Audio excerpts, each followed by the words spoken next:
it's Rob and welcome to Axel's Garage. Today, it's wet, it rained overnight. I really didn't feel like crawling under the car. I planned on taking the day to clean up the garage because project after project and stuff not being put away, it's a mess. And if you're a car guy, you know what that is and you know what that means. Just stuff everywhere, from finishing up late and just throwing stuff to the side and not really putting it all away. We're pretty messy. So that was my plan today. Then I woke up and I'm still a little aggravated from last night. I checked my Facebook news feed and everybody yapping about last night's debate. It was kind of crappy debate. I would rather them just have a big argument. But I'm tired of hearing about the liberal nonsense spewing out of that witch's mouth. Really, what I think we need is to get the politicians out of politics, and things would run much smoother. So, in order to give me some stress relief, I said, you know what? I'm getting under the car. Wet or not, I'm getting under the car and I'm going to solve a problem. So today, I got my 2003 Suburban. It is a four-wheel drive, full-size Suburban with a 5.3 in it. I have an inspection issue. The inspection's overdue probably 6 months or more. Let me see. February 2016. It expired the end of February 2016. I haven't been able to get it inspected. I do not have a check engine light, which is the odd thing. The vehicle's running good, not running rich, not running lean, no check engine light, no trouble codes, no hesitation, no nothing, other than, as we know on this one, the transmission's acting a little funny. And I did a video previously, click on it here. I did a video previously on this vehicle, transmission issues, and this issue of my monitors not coming ready. You can click on it here. Come on, you know.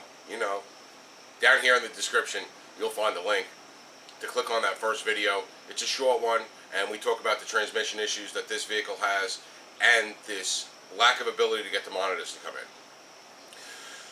So the first step what we're going to do is we're going to start it up, we're going to warm it up, we're going to get it into closed loop, and we're going to put in the code scanner, and we're going to see what it's doing. First, which sensors or monitors are not ready, and what it's doing live data. So what the feedback from the vehicle's computer is, and how the vehicle's reacting live data, and that hopefully will give us an indication of what the problem may be. And it's a big maybe, because I don't have a check engine light and I can't zero in on something. So you got to look at that live data and make a reasonable, educated determination on where your problem might be. So let's take a look at that right now. Okay, we have our code scanner plugged in. As you can see, we have two monitors that are not ready. That's going to be the EVAP and the O2 sensor. It would appear that the O2 sensor not coming in, that should come in first before the EVAP. It would appear that that one not coming in is what's causing the EVAP not to run through its cycle. So the theory behind it is if we could fix that O2 sensor not coming in, the EVAP, and then the O2 sensor comes in, then the EVAP will eventually come in as well. We have no pending codes and we have no current check engine light codes, but I do have that yellow triangle lit up, and with that yellow triangle lit up is indicating that all my monitors are not ready. And as this is a 2003 in New York State, I need all my monitors except for one. I could have one not ready, but I need the rest of them in order to get it inspected. Now, looking at my live data, the engine just warmed up just past 130 degrees coolant temperature, and it went into closed loop. And looking at my short and long fuel trims, they all seem to be within range. Plus or minus 10 is the range that you want to be in, and they all seem to be within range. And that's why the vehicle's running good. I'm not running rich, not running lean. And like I said before, I'm not throwing any codes. Now looking at my live data again, this time looking at the oxygen sensors. And what I'm looking at is bank 1, the upstream and downstream sensor, upstream being S1 and downstream being S2. And then this, I guess it's a short, I guess you would call it a short-term fuel trim in a percentage reading different than the ones in the previous screen. And that one seems to be bouncing around to 0.8 plus and minus. And to me, this looks like a reasonable reading, a normal reading. So we scrolled through the screens, and now I'm on the O2 sensor screen, which is showing bank 2, and it's showing the upstream, which is S1, and the downstream, which is S2. And again, those seem to be bouncing around the way they should. That short fuel trim percentage seems to be moving within reasonable limits. But what I'm noticing is that last one, and it's a short fuel trim, and it's bank 2, sensor 2, which is the downstream, at 99.2% and not moving. So that's where I'm thinking my problem is, which would be the passenger side downstream O2 sensor, which is the O2 sensor after the cat. And that's where I think I have my problem. It's not throwing a code, but that reading is way off from anything else I've seen. Any research I do online, I really can't find exact research doing the Google tube on what that's supposed to be reading. So I'm gonna fixate on that one right now. And like I said, I don't like just replacing parts and throwing parts at it until it's fixed. What I want to do is I want to swap those sensors to see if the problem follows the sensor and goes to the other side. Well, as you can see, got my old man glasses back on so I could read the code scanner, but after looking at that live data, it's reasonable to think that I got a problem with that downstream O2 sensor, or that O2 sensor after the cat on the passenger side of the vehicle. So hopefully I'll be able to take them two out with ease, meaning the both downstream O2 sensors. Take them out with ease means that the guy that put them in before me, and I didn't put those in, we did replace the engine pipe on this vehicle previously, so someone else put those O2 sensors in, and hopefully they were kind and did it right and used some anti-seize compound on the threads so they come out easy. We're going to take those two out and we're going to swap sides, and hopefully that problem will carry over to the bank 1 side. If that does, that gives me a good indication that it is that O2 sensor, and it's not a problem with the wiring or a problem with the computer on the vehicle or the PCM or whatever you might call it for a GM vehicle, but that there's not a problem there, that it is the actual sensor itself, and that would be a good indication that it's the sensor. And then when I go out and spend, you know, 40 to 60 bucks or whatever it is on an O2 sensor, that I'm not just throwing money at the vehicle, that it's a good, and it's, of course, nothing's 100%, but at least it's a good indication that that's what my problem is, and that's where I'm going to gamble my money. So I'm going to get some tools out. I'm not going to do a how-to on how to take it out. Pretty much you unplug the harness and you put a wrench on it of the appropriate size. You can either use a socket that's designed for that wire to come through it for the O2 sensor, or you can use an open-end wrench depending on how much room you have to get in there. Hopefully I have enough room for an open-end wrench or an adjustable wrench, because I don't have the O2 sensor sockets. If I have to buy one, I'm at the point in my life where if I really need a tool that I know I'm going to be using, and I've been borrowing it all these years, and then I should probably buy it.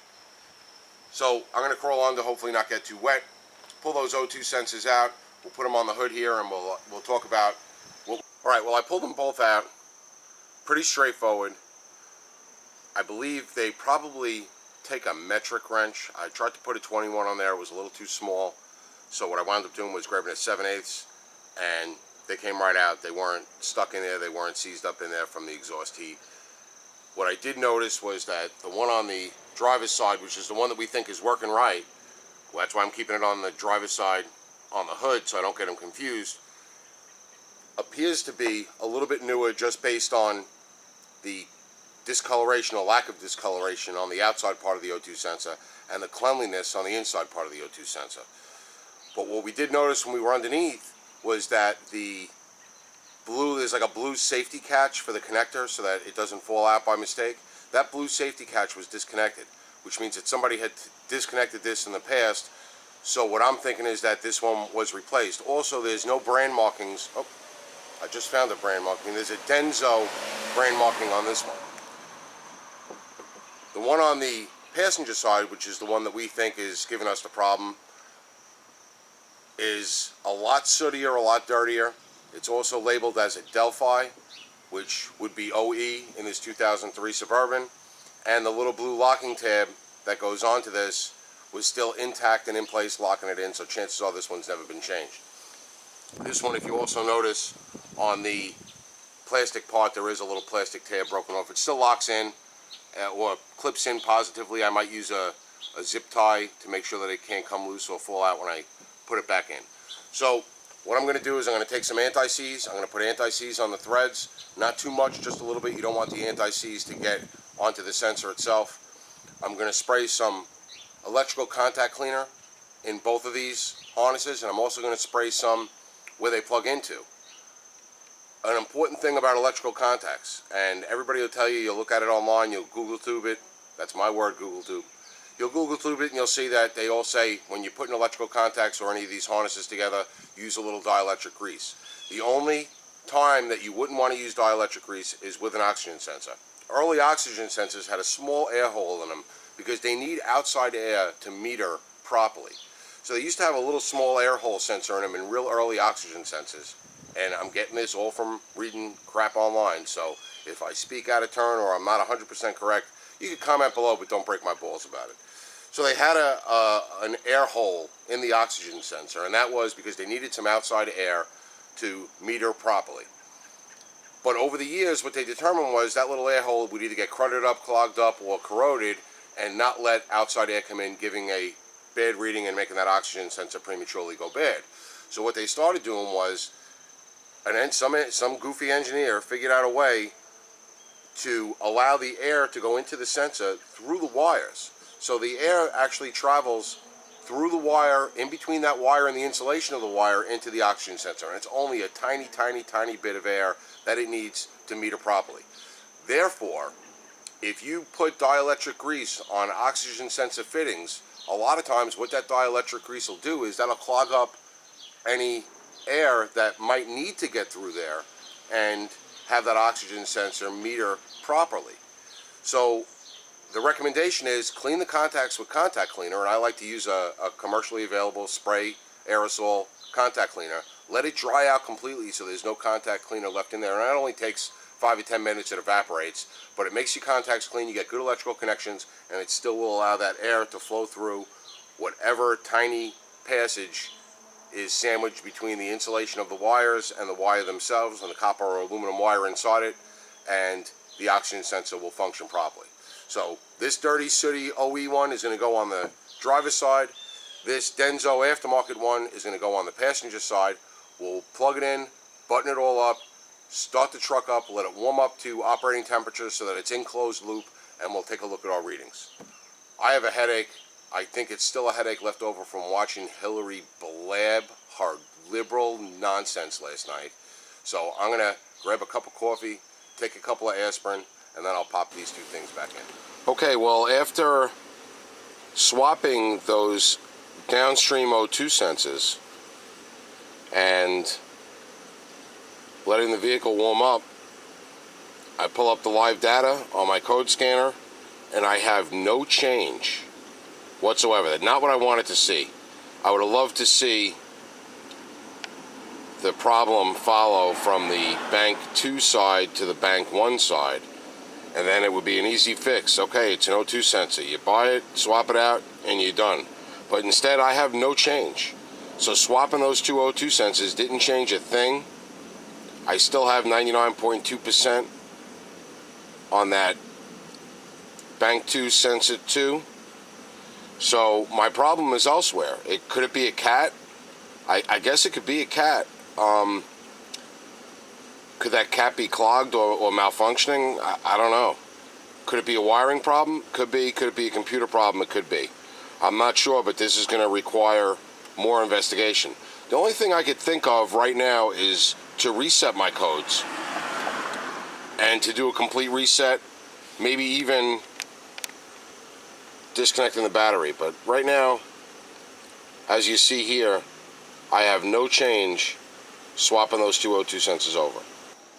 Alright, so real simple. We tried to troubleshoot this as best we could. looked at the live data, determined that the bank 2, sensor 2, which is that downstream O2 sensor on the passenger side, was giving us an obscure reading. The research I did online, even taking it to my local mechanic, looking at that data, said, yeah, I think it's probably going to be that O2 sensor. So instead of just going out and buying the O2 sensor and replacing it, we said let's swap it side to side with a known good O2 sensor and see if the problem follows. If the problem follows, then we know it's time to replace the O2 sensor. But of course, the problem didn't follow. Now, I don't know what the story is. I don't know whether I need to reset the codes, which I just did. I don't know whether I need to just let the computer itself reset and start fresh again. So I'm going to disconnect the battery for a little while and see if that helps alleviate the problem. I don't think it will. So what I'm going to do right now is unplug. I reset the codes already. I'm going to disconnect the battery for a little while, start the truck back up, let it warm up to operating temperature, and see if that makes any change in what the live data is showing us. So how do I end this video? Well, I guess I'll end it by telling you the truth. I shot an ending about 45 minutes after the last clip you just watched, and while editing the video you just watched, I realized that I must have never hit the record button on that ending. So here we are a few hours later, and I'll bring you up to speed on what I've done. I had the battery disconnected for about 45 minutes. During that time, I went in the house and I did a little Googling, and I checked the message forums about some of these issues. I also did a little Google tubing, my term, and I Google tubed away and watched some videos regarding the issue as well. What I found was that a lot of people recommended, after doing that code reset and or disconnecting the battery for a half hour or so, that the car needed to go through some drive cycles. I needed to get those cats up to temperature and let them do what they're designed to do, and maybe those unusual percentage readings might work themselves out. I don't know. So that's what I did. I had the battery disconnected, like I said, for about 45 minutes. Codes were reset on the computer as well. I went for a ride, got it up to temperature, put some fresh gas in the tank because, of course, my son had been driving it for a few days and he left me dead empty because that's what teenagers do. So I got some fresh gas in it and took it for a ride, let it cool down, had some errands to run, so I was able to take it for another ride, get it up to temperature, and now it's cooled down again. It is a few hours later. I'm going to let it sit for the night. Tomorrow morning, I'll go for a ride, and I'll probably use the vehicle every day for the next couple days, check the codes again, and see where we're at. In the meantime, I'm going to go visit my mechanic friends and say, hey, listen, this is what I had. You guys thought it was the O2 sensor. I thought it was the O2 sensor. I swapped sides, didn't change. What do you think now? And maybe they have some ideas. Either way, the third installment of this O2 sensor saga will hopefully have a solution. Knowing my luck, it might not have a solution. If you guys know what's going on, if anybody's had a similar problem, if you think you might know what direction I should be going in, please comment below. That's all I got today for Axel's Garage. I'm tired. It's late. We'll see you next time.